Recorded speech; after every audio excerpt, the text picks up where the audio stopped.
বানান পর্বের আরো একটা নতুন ক্লাসে তোমাদের স্বাগতম। এই ক্লাসে আমরা শিখবো হচ্ছে অঞ্জলি, আলি, আবলি এই বানানগুলোতে কি হবে। তো এই বানানগুলোতে হচ্ছে হ্রস্বইকার হবে, কখনো দীর্ঘিকার হবে না। কিভাবে? যেমন এখানে দেখো আছে শ্রদ্ধাঞ্জলি। তোমরা সবসময় মনে রাখবা যে অঞ্জলি বানানে হচ্ছে হ্রস্বইকার হবে, আলি বানানে হ্রস্বইকার হবে এবং আবলি বানানে হচ্ছে হ্রস্বইকার হবে। সো পরীক্ষায় তোমার এই বানানগুলোতে যে অঞ্জলি বানানে লয়ে হচ্ছে দীর্ঘিকার দিয়ে দিবে। এই জাস্ট দীর্ঘিকারটা আমাদের হিস্যিকার করতে হবে, অর্থাৎ হ্রস্বইকার করতে হবে। তাহলে আমরা ১ মার্ক পেয়ে গেলাম আরকি। তাহলে জাস্ট এটা মনে রাখলেই হবে যে অঞ্জলি বানানে হৃস্যিকার হয়। যেমন হচ্ছে শ্রদ্ধাঞ্জলি, শ্রদ্ধাঞ্জলি, এই শ্রদ্ধার মধ্যে অঞ্জলি আছে, শ্রদ্ধাঞ্জলি।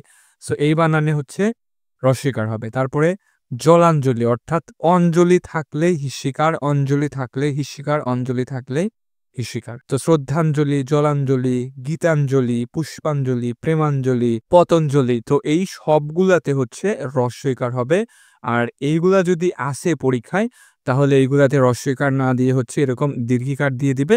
এই দীর্ঘিকারটা আমাদের হ্রস্বইকার করতে হবে। ওকে, তো তারপরে পরের নিয়মে আসো যে আলি, আমরা হচ্ছে উচ্চারণ করার সময় যদি আলি চলে আসে তাহলে হচ্ছে সেখানে হ্রস্বইকার হবে। যেমন রূপালি মানে রূপ আলি, মিতালি, বর্ণালী, গীতালি, সোনালি, হেয়ালি।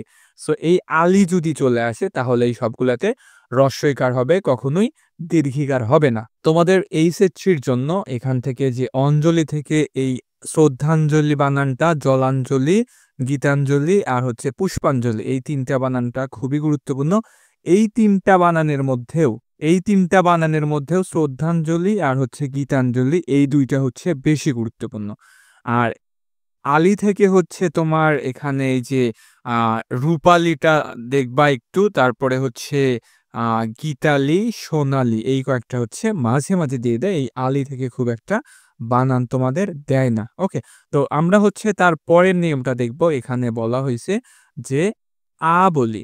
সো উচ্চারণ করার সময় যদি আ বলি চলে আসে, তো ওই আ বলিতে হচ্ছে হ্রস্বইকার হবে, কখনো দীর্ঘিকার হবে না। এখান থেকে হচ্ছে তোমার এই যে কার্যাবলীটা গুরুত্বপূর্ণ, তথ্যাবলী, তারপরে হচ্ছে বিষয়বলী। হ্যাঁ, এই ৩টা বানানই তোমাদের হচ্ছে আ এসে থাকে মাঝে মাঝে। তাহলে হচ্ছে এইগুলাতে সবসময় হ্রস্বইকার হবে, কখনো দীর্ঘিকার হবে না। বানানে যদি ভুল দেওয়া থাকে তখন হচ্ছে পরীক্ষায় যে লয়ে দীর্ঘিকার দেওয়া থাকবে, তো তখন হচ্ছে আমাদের হ্রস্বইকার করে দিতে হবে, তাহলে হয়ে গেল আরকি।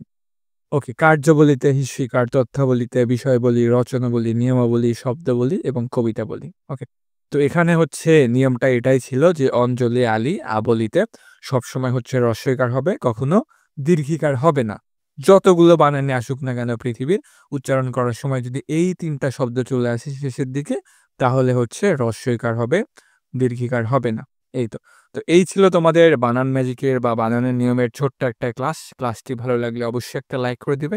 আর এইরকম ছোট ছোট ক্লাস পেতে চাইলে বানানের, উচ্চারণের বা বাংলা সেকেন্ড পেপারের যেকোনো ক্লাস, চ্যানেলটাকে সাবস্ক্রাইব করে পাশে থাকা ঘন্টা বাটনটি অল করে দিবে। সবাই ভালো থাকো, সুস্থ থাকো, ভালোভাবে পড়াশোনা করো। আল্লাহ হাফেজ।